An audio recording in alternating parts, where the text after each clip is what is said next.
Twee manne het vanoggend op hulle fietsse geklim en 'n tog van sowat 6000 km deur Suid-Afrika aangepak. Maar dis nie net om hulle avontuurlus te blus nie.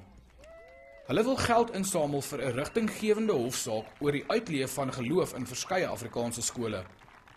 Dominee Henk Stavast en Derek Francis sê hulle is dankbaar vir die 1,5 miljoen rand wat AfriForum reeds tot die regskoste bygedra het. Nog geld is egter nodig.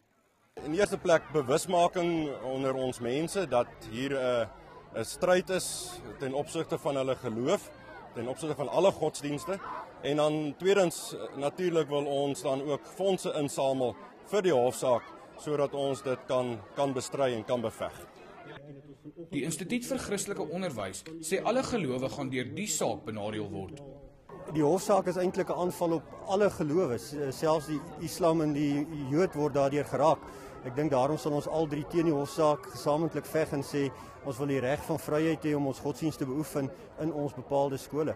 FETSAS, wat die hofsaak namens die 6 skole voer, sê hy het toestemming gekry om sy hofstukke later in te dien, omdat daar nog verskeie onderhoude met onder meer leerlinge gedoen moet word oor godsdienst in skole. FETSAS beoog om vroeg in Mei sy stukke in te dien. Tog sê die Organisasie vir Godsdienstige Onderrig en Demokrasie, hy is nie daarop uit om godsdienst heeltemal uit skole te verban nie, maar hy glo daar moet 'n duidelike onderskeid wees tussen godsdienst en ander skoolaktiwiteite, veral akademie en sport. 'n Hofdatum vir die saak moet nog vasgestel word. Gerard Pretorius, 1 Nuus, Pretoria.